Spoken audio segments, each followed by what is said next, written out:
March 1943. Burbank, California. Lieutenant James "Jimmy" Hartwell stood on the scorching tarmac of Lockheed's facility, squinting at the twin-boomed fighter before him. The P-38 Lightning looked nothing like the sleek Mustangs or rugged Thunderbolts he'd trained on. With its unconventional design, 2 engines, twin-tail booms, and a central nacelle, it resembled something from a science fiction magazine. "Looks like someone welded 2 planes together and forgot the middle part," muttered Captain Ross, Jimmy's instructor, spitting tobacco juice onto the concrete. The midday sun beat down mercilessly, heat waves shimmering off the aluminum fuselage. Jimmy wiped sweat from his brow. "Does it fly, sir?" "Flies like a dream. Problem is, Jerry thinks it's a joke." Ross crossed his arms, his weathered face skeptical. "Intelligence reports say Luftwaffe pilots call it the fork-tailed devil, but not out of respect, out of mockery. They think it's too heavy, too complicated, too American." Jimmy approached the aircraft, running his hand along the cool metal. Despite the doubts, something stirred in his chest, a pilot's instinct. This machine had potential. "When do I take her up?" he asked. Ross grinned slightly. "Tomorrow, kid. Let's see if you can prove the Germans wrong." Dawn broke over Burbank with golden light piercing through scattered clouds. Jimmy sat in the cramped cockpit, surrounded by an intimidating array of instruments and controls. His heart hammered as he ran through the pre-flight checklist, the smell of aviation fuel and leather filling his nostrils. "Tower, this is Lightning 27, requesting clearance for takeoff," Jimmy radioed, his voice steadier than he felt. "Cleared for takeoff, 27. "Show us what she's got." Jimmy pushed the throttles forward. Both Allison engines roared to life, their synchronized thunder rattling his bones. The P-38 accelerated down the runway, faster than he anticipated. At 120 knots, he pulled back gently, and the Lightning leaped into the California sky. "Holy!" Jimmy breathed, grinning widely. The aircraft climbed effortlessly, responsive to every input. He banked left, then right, feeling the power coursing through the twin booms. At 15,000 feet, he pushed into a dive, the airspeed indicator climbing rapidly. The P-38 remained rock-steady. Ross's voice crackled through the radio. "How's she handle, Hartwell?" "Like nothing I've ever flown, sir," Jimmy replied, pulling into a barrel roll. "She's fast, stable, and hungry." "Good. Because in 2 weeks, you're shipping out to England. Time to show the Luftwaffe what American engineering can do." April 1943. The North Atlantic stretched endlessly below as Jimmy's transport ship plowed through gray, choppy waters. He stood on deck, collar turned up against the biting wind, watching seagulls circle the convoy. Around him, dozens of other pilots gathered, men from Texas, New York, California, all heading toward the European theater. "You really think that twin-engine monster can dogfight?" asked Lieutenant Danny Cruz, a cocky Mustang pilot from Brooklyn. His skepticism was obvious, eyebrows raised mockingly. Jimmy kept his gaze on the horizon. "I've flown her. She's got speed and firepower most fighters can only dream of." "Speed don't mean squat if you can't turn," Danny countered, lighting a cigarette. "Messerschmitts will dance circles around you." Nearby, Captain Mitchell, a veteran bomber pilot, intervened. "I've seen P-38s escort our B-17s over France. They kept the wolves off our backs when nobody else could reach us." His voice carried weight, scars on his hands testament to hard-earned experience. The discussion faded as England's coastline emerged through the mist, dark cliffs rising from churning seas. Jimmy felt his stomach tighten. Somewhere beyond that coastline, German aces waited, confident and experienced. "We'll see who's laughing soon enough," Jimmy whispered. May 1943. RAF Debden, England. The operations room buzzed with tension as pilots gathered for their first combat mission briefing. Rain hammered against the windows, and the smell of coffee and nervous sweat permeated the air. "Gentlemen, you're escorting B-17s to Bremen," Major Patterson announced, pointing at the large wall map.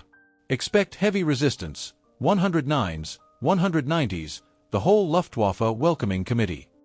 Jimmy's hands trembled slightly as he strapped into his P-38.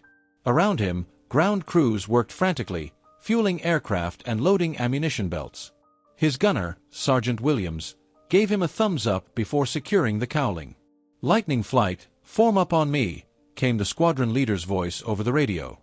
16 P-38s climbed through the overcast sky, breaking into brilliant sunshine above the clouds.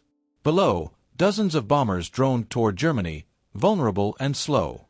20 minutes into enemy territory, the call came, "Bandits, 10 o'clock high." Black dots appeared against the blue. Messerschmitt Bf-109s diving toward the bombers. Jimmy's mouth went dry. "Engage! Engage!"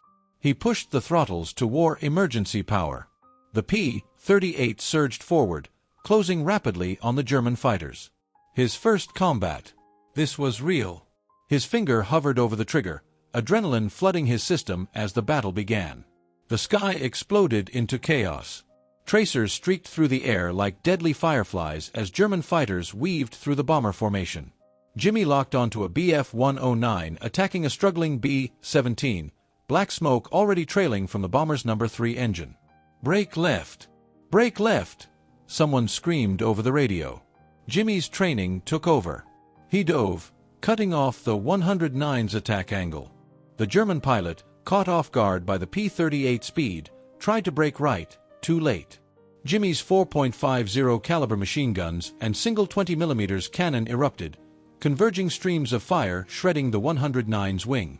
The German fighter rolled violently, pilot ejecting moments before it exploded. "Splash one!" Jimmy yelled, heart pounding wildly. But there was no time to celebrate. 2 more 109's came screaming in. Jimmy yanked hard on the stick, the P-38 superior speed allowing him to disengage and climb. The Germans pursued but couldn't match his rate of climb. "They can't catch you, Jimmy." Danny's voice, tinged with disbelief, crackled through. "How the hell are you out-climbing them? Twin engines, baby." Jimmy laughed breathlessly, adrenaline still surging. He circled back, using altitude advantage to dive on another German fighter. This time, the enemy pilot saw him coming. The engagement became a deadly dance at 400 miles per hour. The battle raged for 30 brutal minutes. Jimmy's ammunition counters wound down as he fired burst after burst, protecting the lumbering bombers below. His flight suit was soaked with sweat despite the freezing altitude, hands aching from gripping the controls. "Lightning 27, you've got a 190 on your 6. Jimmy's blood ran cold. He threw the P-38 into a hard diving turn, the Focke-Wulf 190 following relentlessly. Cannon shells tore past his canopy, too close. The German pilot was good, experienced, matching every move. Jimmy remembered his training. Use your strengths. He leveled out and pushed both throttles to maximum, the Allison engine screaming. The P-38 accelerated rapidly, opening distance. The FW-190, faster in a dive but slower in level flight, began falling behind. At a safe distance, Jimmy executed a Chandelle maneuver, coming around behind his pursuer. The German, realizing his mistake, tried to dive away, but Jimmy was already firing. His 20mm cannon found its mark, punching through the 190's fuselage. The German fighter nosed over, trailing smoke as it fell toward the cloud deck below. "Bombers are clear. Return to base." Major Patterson's voice brought order to chaos. As they turned for home, Jimmy noticed something different in the radio chatter. No more jokes about his aircraft. Only respect. June 1943. Word spread through Luftwaffe bases across occupied Europe. The P-38 Lightning was no joke. German pilots who'd initially mocked the fork-tailed devil now approached encounters with deadly seriousness. Jimmy's squadron, now stationed at RAF Boxted, had become notorious. Intelligence reports German radio intercepts, Major Patterson announced during briefing, cigarette smoke curling around his weathered face. They're specifically warning pilots about P-38 formations. Hauptmann Klaus Richter, 23 kills, called you American Messerschmitts with twice the bite. Jimmy felt a chill. Richter was a legend, one of the Luftwaffe's top aces. The room fell silent. "Our mission today," Patterson continued, tapping the map, "is a fighter sweep over northern France.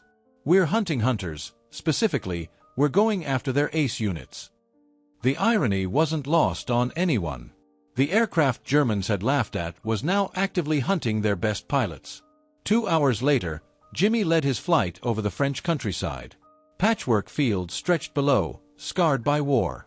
His radar operator spotted contacts, multiple bandits, heading north, low altitude. "That's them," Jimmy muttered, pushing the nose down. Through broken clouds, he spotted them, a group of Bf-109s, led by aircraft with distinctive yellow noses marking veteran pilots. "Engage at will," Jimmy ordered, his voice calm despite racing pulse. The hunt had begun. The German formation reacted instantly, not with panic, but professional precision. These weren't green pilots. They were survivors, killers. The lead 109, presumably Richter's, broke hard right, immediately gaining angles on Jimmy's wingman. 2-8, break. Jimmy screamed. He reversed hard, G-forces crushing him into his seat. The P-38 groaned but responded, its structural strength allowing maneuvers that would tear lesser aircraft apart. Jimmy slid behind Richter's wingman and fired, missing as the German jinked violently. "Skies! Lightning!" came through the open radio channel, fear evident in the German pilot's voice. Richter's voice responded, cold and commanding, "Reinhardt, brake left. I will handle this." The yellow-nosed 109 came around impossibly tight, machine guns blazing. Jimmy rolled inverted, diving away. Richter followed, demonstrating decades of experience condensed into split-second decisions. They spiraled downward through 6,000 feet, neither gaining advantage. "You're good, American," Richter's accented English crackled through. "But good dies same as lucky." Jimmy didn't respond, focusing entirely on flying. At 3,000 feet, he executed a sudden vertical maneuver, using the P-38's superior power-to-weight ratio to climb abruptly. Richter, caught in his dive, couldn't follow. Jimmy rolled over the top, now above and behind the German ace.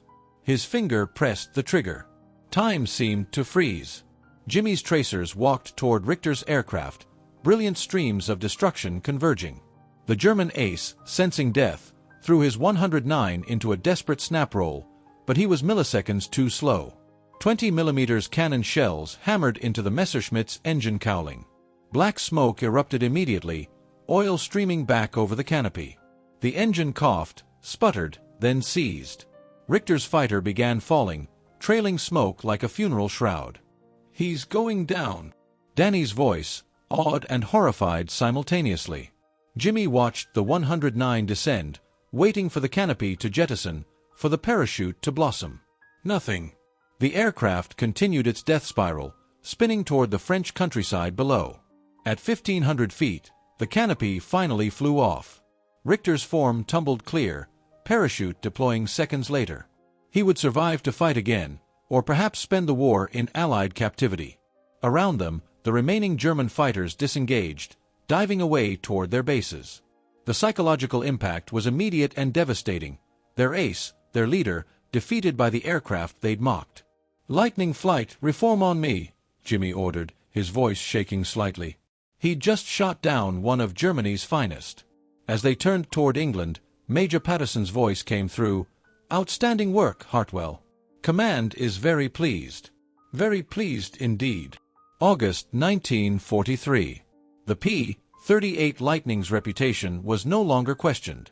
From North Africa to the Pacific, the twin-boomed fighter dominated skies. Jimmy, now promoted to captain, stood before a new class of P-38 pilots at Burbank, the same airfield where he'd first doubted the aircraft months ago. "Gentlemen," he began, facing eager young faces, "6 months ago, Germans laughed at this aircraft. Called it ungainly, too heavy, too complicated." He paused, letting the words hang. "Now, they call it der Gabelschwanz-Teufel, the fork-tailed devil, and they mean it." He walked along the line of gleaming P-38s, hand trailing along polished aluminum. "This aircraft will save your life. It's faster than anything Jerry has, climbs better, and carries enough firepower to shred anything in the sky. But more importantly," he turned to face them directly, "it gave us something we desperately needed, an aircraft that could go the distance, protect our bombers, and hunt their best." A young lieutenant raised his hand nervously. "Sir, is it true you shot down Hauptmann Richter?" Jimmy nodded slowly. "The aircraft shot him down." I just pointed it in the right direction." He smiled slightly. The P-38 Lightning proved everyone wrong, including the Germans who laughed at it. "Now, let's make sure you all come home to laugh last."